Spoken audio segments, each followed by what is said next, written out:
Hey everyone, welcome to MMORPG.com. I'm Rob Lashley. Today I have with me Michael Dunham of Burning Dog. He's here to talk about the Origins of Malu. Hi Mike. How's it going, Rob? Pretty good. Thanks for taking time out of your day to join us. And thanks for having me.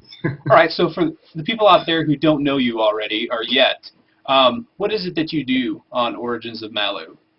I sweep the floors. You sweep the floors. We got the wrong guy. Where's my producer at? Yeah, well, I do a good job, though, so don't worry. They keep you around for that. Yeah, you can talk to me. No, I'm one of the co-designers and president of Burning Dog, and I basically do everything I can do to help get the product out, so people can enjoy it. So it's a fun process. All right, awesome. So, what's the premise behind Origins of Malu? And for the people that haven't seen anything about it, what's the overall, the arcing narrative that's going to draw them into this world and make them invest themselves into Malu? Right. Well, Origins of Malu is really about freedom at the end of the day. The freedom to do kind of what you want, when you want, but within an immersive structure, I guess you could say, or foundation. Or framework, we'll just throw a bunch of thesaurus words at it. But essentially is what we wanted people to be able to do is to really kind of create their server and make each server its own. Like a kind of an example, just a quick example of when we say that and what that actually means is no server should be the same. And eventually no server will geographically be the same, faction-wise be the same, and it'll be very, very, very different. But we wanted to let players, we didn't want to force them into a container of play styles. We didn't want to penalize them for playing the way they want to play. Like in other games out there, there's a way you like to play, and then there's the way you have to play to beat other people. You know what I mean? And we didn't want to do that. We really wanted to focus, or try our best to focus on, it sounds very cliche, but focus on the journey, not the destination. And where it's like, oh yeah, I just need to jump to this level and do this, and I can start doing this, and I get my, epic loots. We wanted people to we wanted to get rid of that and just be like, okay, you're just living, man. That sounds so hippie of me, but I mean, you're just living and you're just doing your stuff, and it's just have fun and relax, or stress out, don't relax, whatever. I totally understand. One of the things that we kind of preach around here is that whatever happened to the mid game, when leveling was part of the adventure, now it's just you start and then you're at level cap and then the game begins, but really the whole thing should be fun. So it's great to hear that that's what you're focused on. I do want to go ahead and apologize to the viewers. We did promise you that we were going to have an exclusive video. Turns out that we lied to you. Mad us. Fortunately, though, and one of the reasons why we had a delayed start time is that Michael and I were able to work something out, and what you see on the screen to the sides of our big faces is actual in-game footage. Michael's on one of their servers right now, and he's controlling his little blue... do you want to tell them what that is? Because I don't know. It's the Jola. The Jolo. Yeah, the Jola. All right, so it's going to be a little bit choppy because it doesn't have the greatest refresh rate, but it does look good that you can actually see what's going on. So, all right, I know that you've been really excited to talk to people about the housing and the premise behind being able to build things the way you want to, and I know that you were going to be nice enough to treat us to actually getting a first-hand look at that. Absolutely. It's kind of funny because one of the caveats to being a community member of our game is that we don't like to release much information. Actually, no, and that's actually not true. What we really wanted to do is we wanted to put some gameplay footage out, but we just, we're so focused on what we're doing right now to spend the time and put a bunch of pulse, really fancy things out there. It just takes too much time away from time we don't have, and we want to start showing. So one reason I'm actually excited is we could show you something actually in progress. So it's kind of pre-beta-ish, and there's going to be some bugs, and there's going to be some stuff, but that'll be worked through for beta, so no worries. But anyway, let's talk about player housing, because this is why we're here today. So we talked about creative freedom in the beginning, and this is kind of what we do. And Rob, if I start talking too fast, let me know, because I have a tendency to rant at high velocities. Okay. So I'll give me the slow down pace.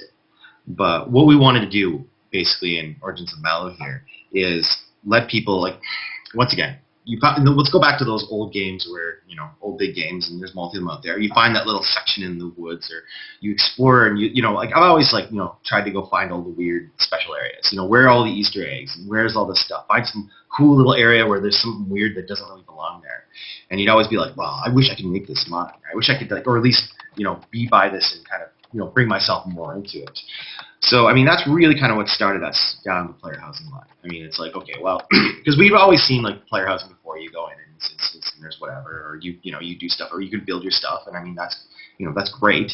But we wanted to actually build in the outside world. What we actually have planned down the line is a lot more crazy, but we had to scale it down, obviously. Anyway, going back to player housing. So basically, brick by brick housing in the open world, where we have a chance to actually, mark your spot of land and actually build upon it, and not just with prefabs, but pieces and materials and scales and sizes, pitching out, all that fun stuff. And I can demonstrate a little bit of that today, and it'll give you a little bit of a gist of where the direction's going, because we just it was important that we just didn't want to make a bunch of prefab models, or just basically models and pre-created only, and it's just like a house, right? It's just one house, and you just place down your house. That's kind of cool too, right? You place down your house still, and you can go get different houses. But we wanted to take it to that next level and make it a lot more immersive, but also give people the power to build something really unique, something that they can kind of stand behind. And the building skill itself will take work and time, and there's going to be people who are way better at it than I am, and I apologize, I kind of suck too myself at it. And we want to basically give people the power. And it was kind of funny, because when one of our conversations with the other co-designer, Dave Cruikshank, is, at first was like, well, we don't want people to be able to make eye swords or clown shoes, make stupid looking, terrible things that have no function or use, and they're just there cluttering up our world. And, we kind of just agreed at the end of the day, well, who cares? Let them. We're giving them the power to remove them and fix them. And if, people want to make a disaster, they can make a disaster. It's not going to mess anyone else's gameplay up, but let them do what they want to do. If they want to be stupid, great. If they don't, whatever. If they want to build like a masterpiece, they have the power to do that. And we just don't want to tell people how they should do things to a degree. We can't get around that, but we want to open up as many avenues as this. So anyway, player house. Let's talk a little bit about it, and let's actually finally get to down to the brass tacks, as we say here. So right now we're just sitting in the plains area of Malu right now, just kind of hanging out, and the sun's going down here. Well, we're running out of daylight. But what we're going to do is, from the player housing standpoint, I've basically pre-populated some stuff here. We have foundation pieces, and we'll just go to the housing part here. We're just going to focus on the housing part, not the floor of the guild or fashion, stuff like that. Because what we actually call this internally, I'll tell you guys anyway, is this is a PBS system. It's basically a player belonging system, and it's more than just housing. It actually goes down flora, guild, faction, all that other fun stuff. But we'll get into that later on. And today we're just going to focus more on the actual building and house brick by brick and all that fun stuff. So when you want to build a house in Malu, now for the purposes of the example, you'll have the chance to buy foundations, and you'll have a chance to actually craft them and all that other fun stuff. And we'll go deep into that, but I'm going to show you the actual building here right now. We have a foundation piece that we're going to place in the world here. And so here it is. We just got to, you find your nice little spot of land, and you can scale and raise it and adjust it. We're just going to make this a little smaller here. Don't worry, in the game the flora won't get in the way. But you have the ability to do a lot of different things here. You can scale every piece. You'll be able to rotate, rotate on different pitches. I'll show what different pieces on the foundation. And let's just start by building the foundation. So there, we dump our foundation in the world, and as of now we are walking on top of our new brand spanking new foundation. I'll try not to do too much movement, because I know the refresh rate's a little low, and it'll just end up looking choppy and bad. So we'll just keep it nice and simple here. But now we have all of our housing pieces. So we got steps and quarter walls, half walls, and you're gonna have thousands of options. The options are insane right now, and our modeling and our team has spent so much time building these things, they're tired of looking at them. But we're gonna start with a doorway, just for the fun of it here. Now let's talk about because I did the foundation, I wanted to start the foundation first here. I just wanted to make a couple notes here. All housing pieces, with the exception of flora, guild, and faction, have to be placed on a foundation. So you can't just go place a bunch of random stuff around randomly. Your foundation is your allotted space that you're allowed to place things on. You will not be able to place things, as for instance, this door frame. I won't just be able to place the door frame over here. If I try to save it, it's just going to say, no, can't create it. you can't do it. Because we wanted to make sure that, I mean, unfortunately, this is one level of control that we have to do because, having an open, like a game with an open world house where everyone can kind of just go and place wherever they want, we need a little bit of control. And what that foundation does is by limiting the items to the actual foundation, it allows us to say, no, we don't want stupid objects blocking road limits. It's kind of like an anti-housing marker too. So if I were to place another foundation, I wouldn't be able to block someone's house, example, and just say, I'm going to build my house right in front of someone else's door and block them off, or drop some piece of geometry that would block or break gameplay and stuff like that. So that's basically the system that we came up with, is in terms to, I guess, regulate a little bit on, where you can place. So you have to place everything on a foundation. There's many different types of foundations.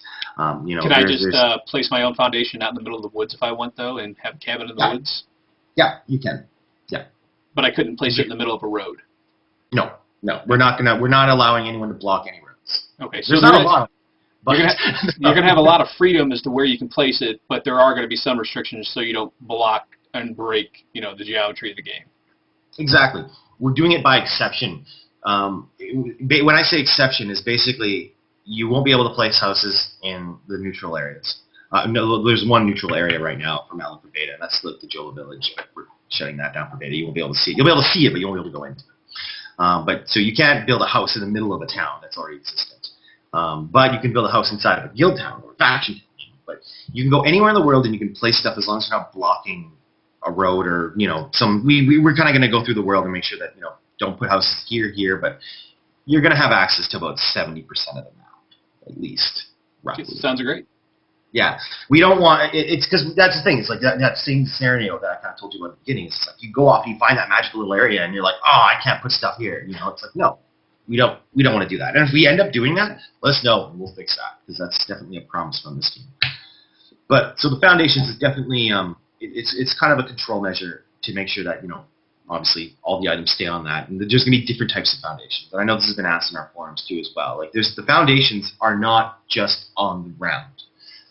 For beta, they will be on the ground, but the foundations, eventually, you'll have like floating and just told you on stuff and all that fun stuff. So you're actually going to be able to get to that stuff differently down the game. Look forward here. I gotta, sorry, turn this email off here. I'll start reading it while I start talking.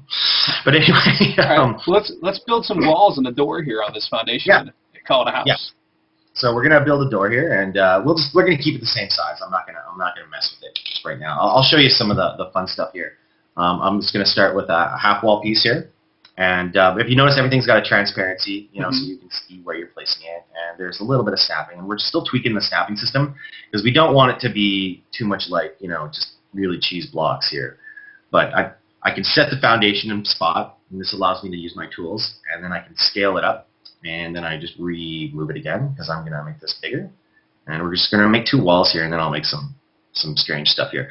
We can also move things up and down too as well, So you can literally move it up and down. Like we want it, once again, most control that we can possibly give you guys. I'll just save this, and we're going to build another piece here. And can you rotate it on all of its axes too, so you could like put that at a 45-degree angle and build a pyramid instead of a square house if you wanted? Absolutely, okay. Absolutely. You'll have to build it on top of a square foundation. There are some different shapes in foundations as you move on. And one thing to note about the pieces that we're using, these are all raw pieces. There's different levels of crafting. There's different levels of housing material. Like this is just the lowest end material. It's all stone, and it's just kind of like chiseled away. There's going to be like refined. There's going to be ancient level stuff, like really advanced stuff that's got a lot of detail, really high end, a lot of technology. I mean, Origins of Malu is a sci-fi fantasy game, and they're definitely going to have that sci-fi tech element to it that you're going to enjoy here. I'm going to continue on building this house, but it's something that's really we're really happy about. I mean, here, let me just show you an example. So here, you can you can rotate everything if you want. I'll make this I can do all the pitch and yaw stuff here and make like something that looks ridiculous if I want. If you want to put it if you want to have your house look half broken, you can. Teach their own. Yeah, you can create rubble, and that can be your house. You don't care. I mean, you don't have to create a house at all either, too, right? Just give me a little steam vent for the winter when it gets cold, and I'll be okay in a blanket. Exactly. And you will be able to. Oops, see, I didn't put it on the foundation, but you will be able to create your literally your own custom piece of whatever whatever it is you want. And I'm not over my foundation, obviously, here. And we'll just make sure that in there. And all right, sorry. So here's the other option. You will be able to delete things too as well, as I had it floating in the sky. I'm just gonna, okay, let's just put this wall back here, and let's just make sure that that should be good there. All right. Something's wrong with my depth perception today, guys. I apologize. It's a good thing that you're in computers is not contracting. I definitely wouldn't want you to build my own house. No, you definitely don't want me to build your own house. As you see, look what I've done here. I just changed the piece here, but anyway, we'll just reposition this. I don't know why I'm struggling with this one piece today. It's being a hassle. Just watch me build this. What's that dragon skull looking one that's down towards the second from the bottom, second from the left?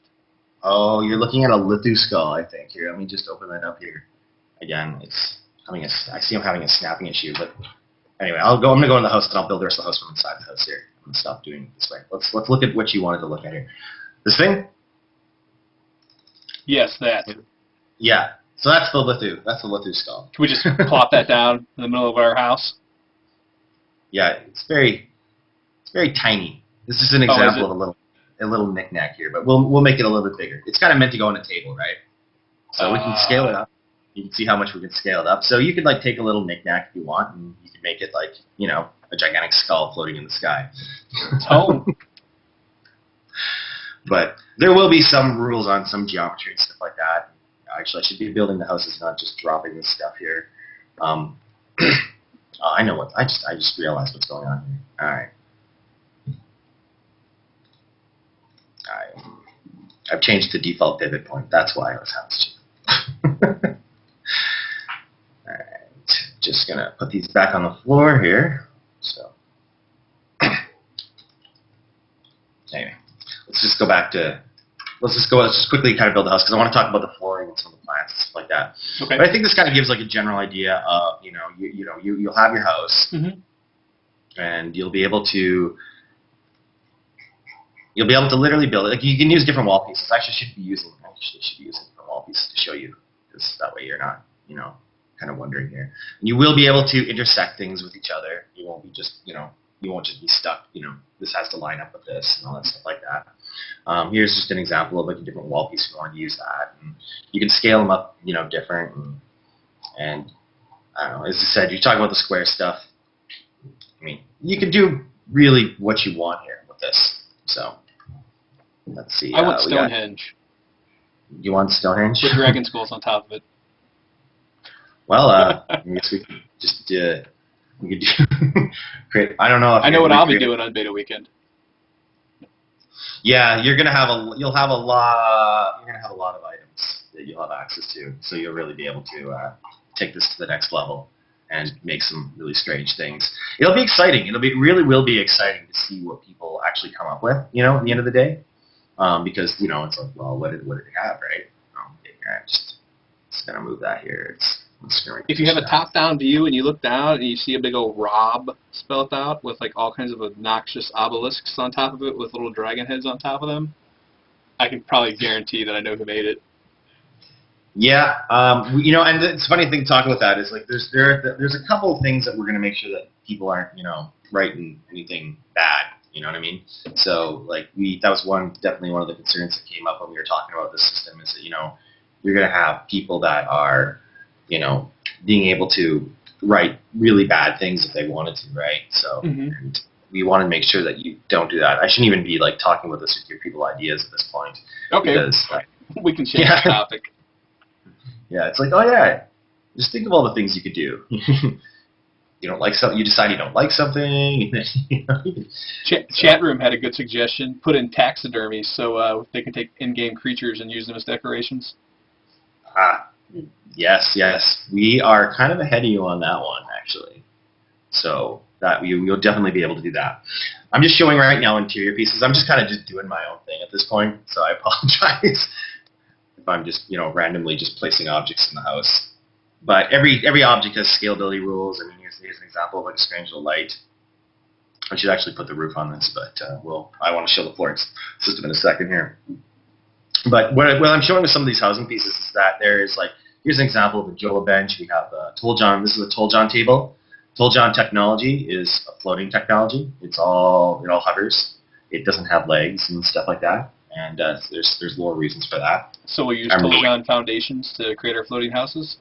Yeah, but you won't be limited by race. And actually, I should be careful how I say that. You will be able to create. You can be a Jola and you can create a Toljan foundation. You can be a Kulinta and you can create a Jola foundation. You're not going to be limited. There's different racial styles, and you're open to all of them. You're not forced into any path in that at all. As we get into we just wanted to once again make sure we don't limit people here. So as I said, when I say talking about creating a clown shoe, this is exactly what I'm doing right now. I'm creating a terrible. I had a nice house for the example, but what's to note is you're not going to be limited too hard to. Just as a side note on the on the actual the vertical scale of the stuff. Mm-hmm. So you will be able to you will be able to build depending on your skills. You'll be able to build up fairly high. And once you've placed every object, you can reposition it too. Once again, I should mention that. Are we talking like Kansas City high, or are we talking like Dubai high? We're talking. I think we'll be talking Dubai high. Dubai's got the tallest building in the world. I'm pretty sure. Yeah. Okay. It's gonna once again it'll be related to skills too, right? I mean, it's gonna be related to what you're there's gonna be basic stuff, but if you want to do something special, I mean, this is kind of a crafting path too. So I wonder if I can make this any friggin' uglier. This is why you should have had a modeler do this, not me. But this is just to show you if I can do something this awesome. Anyway. We tried to get the head guy, and they gave us the room sweeper, so. Yeah, I don't know. I just see the stuff in the back room, and I kind of sneak on in the middle of the night and do my thing. But yeah, we'll here, and then we'll just top it off here. And I'll talk about some of the floral stuff here. There are going to be things where you will be able to place in the sky just due to some of the creatures and how they deal with the telekinesis fun stuff. So. I mean, there'll be certain rules to some of this stuff, but yeah, I posted on the mission. But we want to be careful with the snapping rules because we just if someone wants to create something dumb in their own space, let them do it. And yeah, so we get in. So I mean, there's my terrible, weird looking house thing. It's meant to obviously something that you take a lot of time to do. And it's not just a relic from another time. Yeah, it's just it's just. It's just this. I mean, there's an example of a piece of Toljan. We kind of got some different styles here already in this house here. We got a Jola table, a Toljan table. We got another Toljan storage container. Then we got a Kulinta sack and a Kulinta light. So you'll have beds and all this other fun stuff. But it goes beyond this. I mean, you're going to be able to put replicators in your house, inventory in your house. There may be some other little goodies in terms of fast travel. You'll be able to, our game's done via replication, so you have to use replicators. You could have your own little personal house replicator and craft certain types of items. You could place your NPC, for example, you will be able to place an NPC to sell things for you, so you'll have your own personal little store you can have outside. And because housing isn't part of the actual combat, we've made a choice to not be able to have these houses destructible. Right, so we don't want someone spending months and months and months and then just having some guy come in and breed them and destroy it all in 10 seconds. Guild foundations and stuff like that's a different story. And factions, that's a different story too. We have faction markets and stuff like that. But I just wanted to show a little bit of the housing today, and just kind of show people this is kind of where it's at. And, you're gonna have lots of stuff to play with and lots of different types of materials. And today you just have the stone ones to look at because we don't want to give away stuff. For release too. Right? You'll be able to adjust colors, materials. For example, if you wanted a see-through wall, you'll be able to get that if you can craft it or find it. So we want to make sure that the really big thing here is no single house should look the same, no matter what. And every single house should be better than this. This is pretty terrible. Well, it's not that you're not allowed to play. It's a competition. Someone had to set the standard. The standard has been set. It's low.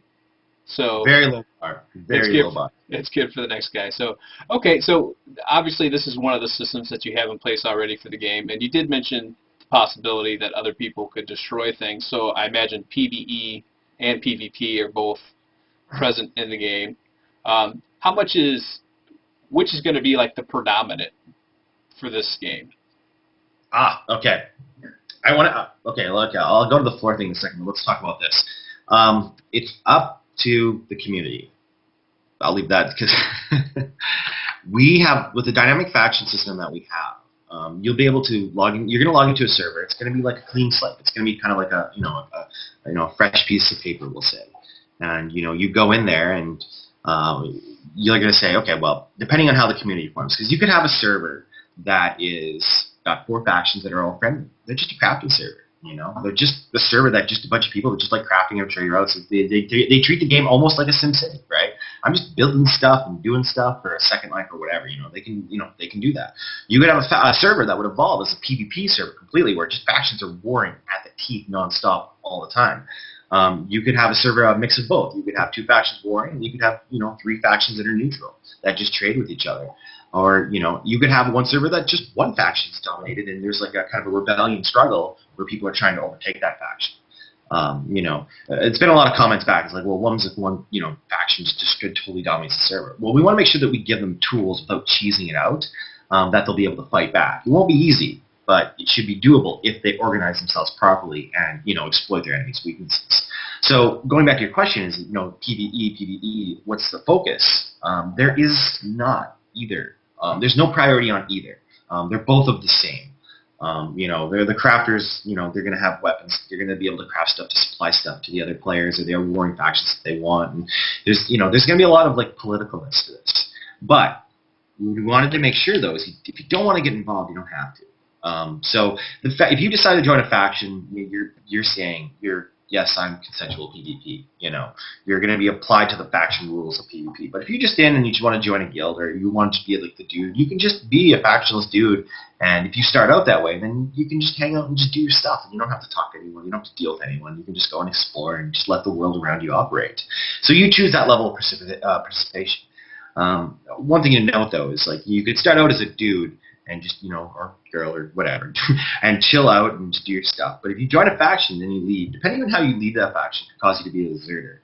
And if you be a deserter, then you're going to be flagged for everyone. We've had a lot of internal arguments about how fair and not fair that is. But what we wanted to do is, for that particular system, we wanted to basically eliminate guild hopping or faction hopping. It's like, oh, these guys are winning today.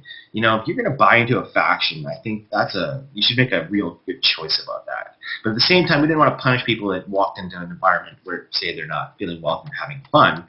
But we wanted to make sure that you're very careful about joining those factions, because when you leave, you're going to be flagged for everyone, and no one's going to like you, and you're going to be punished. It's going to be its own play style. It'll be really interesting. You'll have different things to do that no one else can do, but it's going to be hard. It's going to be really hard. And you'll be able to work your way back, to being a reputable member and all that stuff again. But if you don't want to, you can just stay and play that stuff too. So, once again, going back to freedom. So, I kind of overly answered the question, but yeah, it's PvP and PvE. It's all, the focus is there, and this is really a kind of an experiment, just because we don't want to have this server's this and this server's this. This server is whatever the community on that server wants it to be. That's all right. Thanks. You said that you wanted to go back to talk about the base foundations again. I was just off the foundation. I just wanted to quickly talk about flora, right? Like you're gonna be able to, this is kind of a crafting talent skill set. I mean, we're a classless game, right? So you're kind of building your own whatever it is, but these are some abilities you're gonna have. And it's gonna be hard to do. To place flora, like there's building your open world house, but then there's also actually planting stuff. So, here's a tree. I decide I want to have a tree. And, you can do the same thing. You can scale it or whatever and do that other fun stuff. And this is how I want the tree to look. Maybe just, I don't know, rotate it a little bit. And, I don't know, whatever. You can play with it. Save that tree. And the tree, I must have messed up here. I love when you demo things and then it's like it breaks. Let's just check this out. Make sure this works here properly. And we're having, okay, so we have a little bit of a bug here. I apologize for that. But I did leave one mound. So when you plant that tree doesn't instantly appear. It's actually a dirt. It has to grow. That's one thing we've kind of coined from the beginning is the world is going to grow.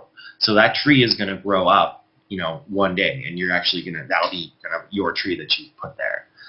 There's going to be ways for people to obviously remove those. We'll talk more about that later on. But if you don't get it, you don't put it in anybody's hassle and anyone's business, you'll have a chance to actually you can plant the world. And it goes beyond just trees. It goes beyond bushes. And maybe I'm just having a problem with that particular item. Let's just take a quick look here, because if you just want to plant a bush, you can plant a bush. And, yeah, we're having a little bit of a problem here, so I apologize for that. But you'll be able to plant bushes and all that other fun stuff.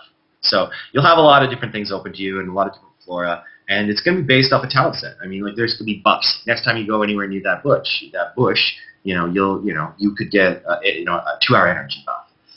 Like if you have say your guild's like preparing for a huge war, or an assault on a faction marker to take over another piece of territory, they could plant some bushes, stuff like that. It could be like a little buff zone for a while. But I mean, obviously, if it provides a tactical advantage, it will be destroyed if it's found. But it's kind of part of the life-giving grab bag of abilities that you're going to have access to in some senses. So I just wanted to show that the PBS system goes further than that. Okay. And it was working last night. Not a problem. I wanted to quickly go and actually show them, besides this in-game footage, the actual short story video that you guys have going on. This is going to be found on your website. It's been there for a little while. Yeah. I mean, that's just basically what we wanted to do, is just, some kind of like little, we want to, we're having what we're trying to do when we approach communities, we're trying to sell the game by story, not features. I mean, it's hard to get, it's so easy to be like, yeah, we got this feature, but I mean, that really, it depends, we heard talking about this a little bit a while ago here, Rob, but, it depends how you put it together. I mean, without story and cohesion together, and without that immersion level, you can have as many features as you want. And I mean, it's still going to be terrible. I mean, so we got to make sure. That's one thing we want to try to do. We're doing our best to put out these little short story segments, and the quality will improve as obviously as we get further along. But we're still definitely happy with that approach. I want to know what this relic is that's getting ready to wax this little village down there. I get crap for talking about that stuff too much. All I'll say is it's a piece of ancient technology, and you will be able to attack it, but it's probably not a good idea. All right. Leave it at that. We'll go ahead and put that back away then and go back to the live screen. Yeah. So, in addition to like the housing, what's really going to stand you guys apart from the crowd of other MMOs that are out there right now? Well, we really want to focus on the basics. I mean, there's the housing, there's a dynamic faction system, there's, we can show some of the combat stuff. I don't have any creatures kind of and stuff around me, and I have a Baron character, but I mean, you're going to be able to build, you're going to be able to real-time charge your spells. It's not just a matter, you don't just hit a button and has fixed cast time. You're meant to run and gun. We tried to marry a combination of FPS targetism, we'll call, together, and bring it into something that's, the more skilled you're going to be, the better you're going to be, but the learning curve's not going to be so high. You can be effective if you're just stepping into it, but it's going to take a while to master. We want to really make sure that those base things are there. AI is another huge part of this, but it's more like just want to talk about just the basics. Because the thing is we want success for us. One of our success criteria for us is if you can just go into the game and just kill the stupidest thing over and over again, and it remains fun. We are not delusional. We don't have the content development of, say, a theme park or some other proven studio. So, we've got to make sure that, what we do is just focus on the fun. I mean, we're not going to have the best graphics. We're not going to have, millions of high-ass, nice stuff. But, what we are going to have that's going to set us apart is, it's that combat side of it. Creatures, when you attack creatures, they're not just going to run up to you and stand there and attack you and then die. I mean, there's going to be a lot of running, gunning. There's a lot of attention to detail going into our AI. I mean, the AI evolves, it learns. I mean, we've talked about this before. The Lithu, in certain circumstances, it may stalk you for, a day, a month, a year, whatever, until someone else kills it. I mean, there's obviously lots of variables on that. But, just let's go back and, once again, compare to kind of more of the theme park stuff is one of our big statements here in terms of no boss fight should ever be the same. Bosses really, in real time, evaluate learn and make decisions off previous battles, off its fights. So there will be no guides on how to kill our bosses. There should never be. And there's no makeup to how to kill our bosses. One of our big goals is you should be able to walk in there as 3 DPS if you decide to be DPS, or 3 hybrids. I mean, we wanted to throw the Holy Trinity away, but I've said this before, throw the Holy Trinity away, but still respect its values. If you want to be a healer, you can be, but the game's not really, it's more designed to, it's not black and white, I'm this class, this class. It's more like you're this color. And, you're not, I don't know. I don't feel like I'm getting my point out properly, but I think they get it. No, I think you are making your point. It's still back to the freedom in the evolving world and the learning mechanics of the bosses and the fact that your characters aren't pigeonholed. You could do the whole tank healer DPS setup if you wanted to, but you could also be 3 hybrids that do all of them, like you used to be able to do, or actually you still can do in games like Asheron's Call. Exactly. And the fact that, when you go to fight a boss, it's not just a mindless activity for loot. It's something you have to think about. It's got to be tactically engaging. And that's like the big thing, tactically engaging, where you have to watch what you're doing. You're just not sitting there, a full night of poop socking and you're half awake and you're just kind of like hitting the 1-2 button because of, whatever mods you have installed to automatically heal low. You know what I mean? Like, It's something where it should be fun and not a chore. All right. Real quickly, I want to talk about, before I run out of time with you, the fact that you guys actually changed the engine that you were developing the game on. I think this is a lot about the fact that you guys are willing to, do away with all that work you've already put into the game in order to get it right.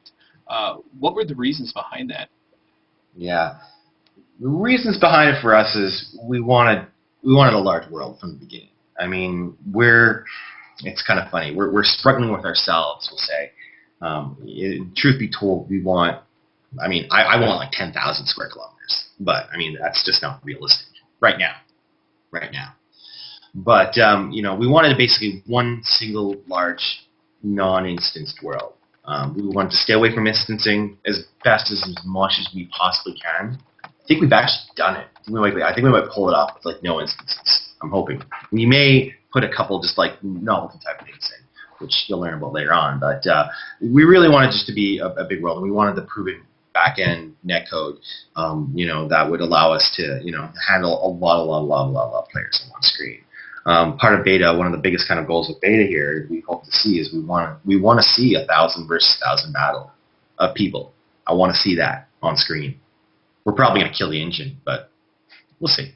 Hopefully, if we've done it right, we think it's doable. Okay. It's just but we want to like big battles that are not just mindless Zerg fests either. But I mean, it's I remember the days in a certain game a long time ago. There was a certain battleground that could go on for like 20 hours straight. And, it was kind of funny. It's almost annoying because who has time for that? But, I mean, you spend that whole game, you're fighting, and you get pushed back, and you're almost on the brink of destruction, and you fight back, and you actually make it. I mean, I really dug those scenarios, where you could do that. And that's something we kind of want to do, kind of Origins of Malu, but, like, it's not a battleground. It's the world, right? Mm-hmm. We kind of went back. We went a little bit kind of back and forth just with what we want to do with that battleground component. There's positives to it and there's negatives to it. What we think we've done is we've absorbed the battleground into the world if you want to participate. But there's going to be more stuff on that. We need to make a couple more decisions on that one. But battleground will be after release type stuff. But I think I'm going way off topic now. All right, not a problem. Next thing I wanted to talk to you real quick is that you brought it up.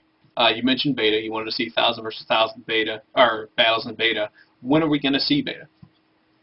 Well, right now we're sticking to our March 30th date. I'm going to be honest. There's a chance I could get delayed, but we're going to work the hardest we possibly can. I mean, we're sacrificing everything at this point to get this out the door, but things happen. There will be delays. We'll update you as soon as we hear anything, obviously, on any of that. And I just want to, obviously note that as well. The signups should come out this week here, so they're going to be right through Alienware. So we're really excited to obviously have Alienware here helping us out with that, and definitely, it gives us the ability for a small little indie like us to. Yeah. Do you want to talk about that real quick? Because one of the things we're kind of getting close, I know, and you got to miss the phone call, but that's the first you mentioned it. You guys were going to do a Kickstarter, decided that that wasn't the way to go. Now you've got kind of a partnership with Alienware. You want to talk real briefly about that? Yeah, I mean, you know what? Especially we talk about the beginning. I'll just go back really quickly. I'll talk quickly about our relationship with Alienware, and then I'm going to hit up the whole Kickstarter shenanigans and let people kind of know, within my vague ass way of doing it, but at least give them a little more info. I mean, Alienware has been great with us. I mean, for one fact is that they took us under their wing when we're still a small indie, so obviously don't mistake my tone as like false arrogance here, but it's no one would talk to us. And they were someone that they saw potential in what we were doing, and they said, you know what, let's work with these guys, and let's see they can help us and we can help them, and we understand it's going to be a little lopsided at first, and we're really happy with that. And I mean, they've taken us to PAX, and obviously you're going to see a lot more of us on there very soon here now that we're getting all our media stuff out there. But it gives us access, a small little tiny little sandbox like us. It gives us access to a large demographic. And it gives us a chance to really kind of help get it out there to the community when you have such a limited budget. I'll use that as my tie into Kickstarter here. So with Kickstarter here, what we wanted to do is, we wanted to see, okay, right now we have about 60 odds of people working on the team, and most everybody has families, full-time jobs, and all stuff like that. But we still like working on their full-time jobs. We're sacrificing the pain and all that other fun stuff just because we're trying to live the dream and do that fun stuff because we want to create a game that we want to play. Early on in the beginning of when we actually initiated this project, we had actually options to, grab investors. We had investors on board, but they just wanted too much control, or they wanted to make this a, mobile this or a social this. And I mean, they're going to have some mobile components and stuff like that, but in the kind of boom of the social Facebook games and all that other fun stuff, it seems like all the investors were just going crazy over that, and they still kind of are. But no, we said no, we're going to do this our own way. It's going to suck, it's going to be hard, it's going to be painful, it's going to be expensive, but we're going to try to do this our own way. And then we kind of got up to a point after 2-3 years of after taking that mentality, and we're like, okay, well, Kickstarter, it's a tool, let's check it out. Let's check it out. Let's see what we can do, because if we can generate enough revenue with Kickstarter, we can pay people to work full time on it. They can get this out faster, and we can bring a little bit of that quality bar up higher, like we want to, and add more stuff. Because we have so many dedicated individuals that spend so much time. I mean, this team is obviously like a family, and it's crazy. We have 7 different speaking languages, 4 different continents. There's not an hour in the day that people aren't working on. But anyway, back to Kickstarter here. So obviously with Origins of Malu, we've been generating more and more interest as we slowly get out there. I mean, we're still obviously just a small ripple in a very, very large pond at this point, but we've definitely with our crazy thoughts and ideas, we've brought up we've got some publisher interest. We've got some publishers in terms of people wanting to license us. So we work hard to get our Kickstarter program out there and stuff like that. And planning to spend all this time on it. And basically 6 hours into the Kickstarter launch, we have people now on board wanting to license our game, and we're like, okay, but what are we going to do here? We have, and I'm not going to mention who because we're still obviously I understand stuff, and you're not going to get this out of us. But so we had to make a decision, right? Okay, we follow this through, and for instance, put yourself in our shoes for a second. If this interested publisher goes nowhere, then we canceled Kickstarter for nothing. Right? If it goes somewhere, and and it seemed like it, as I said, it's serious enough, that we're like, if it does go through and Kickstarter does go through, then we're gonna make the community angry, and we'll be nowhere without the community, flat out. I mean, that's really the only important part to us. You will be absolutely nowhere without the community. So we don't want to be the kind of like jump out there on the first day and be like, hey guys, Kickstarter, get in, buy into us, do this stuff, and we'll be awesome. And then, then 6 months goes by and we're like, oh, guess what, guys? We have this down. Insert company A has done this now, and we can't no longer live up to that because we no longer have the control of that. And so it was a hard decision because, obviously with that funding would help us make life a little bit easier. But, with what we have in front of us in terms of licensing deals, It gives us the ability to put us out into much of a larger audience and help us bring this project a lot further. It was more worth our while to pursue that route. So, we had to. I'm glad the community took it as well as it did in terms of not just looking at us like, oh, what are these guys doing? Because that would have been my first thought. What are these guys doing? They just did a Kickstarter and then they stopped. So, we didn't even let it go long enough to even know what we would do with it. So it looked like it was starting off well, but anyway, at the end of the day, all the Kickstarter folks, they still get beta. They're going to get some things. Like anyone that was going to buy into us with Kickstarter, we're going to make sure we make it worth their while. Because anyone supports us, we're going to make sure we support them tenfold back, because they're allowing us to build something that to live our dream, and and we're not there yet. We're still living in a nightmare. But once we get to that point of release and it's out there, people are playing and people are liking it. We don't need to be a runaway hit to call this a success. We grab enough of the demographic that enjoys playing it, that allows us to keep on developing this and work on other things. That's all we really want. The goal of this project is to come be a development studio who can do their things their way and not do things based off what the industry is doing. We're not going to have financial analysts looking at what's X sales and this, and we're going to make a game like this so we can meet this sales graph, and this is how our break-even is going to break down. We want to make shit that's fun. That's it. We just want to make it fun. And we're going to do it our way, and we think we know what that is. Whether we're right or not, you're going to tell us. I think we should leave with you saying we want to make shit that's fun. So, all right, thanks for taking time out of your day, Mike, to join us and talk about Origins of Malu. Everybody else, make sure that you stay tuned to MMORPG.com, where we will have continuous coverage of all the new MMOs, and we'll continue to update you on any Origins of Malu news that's out there. Thanks. Have a great day.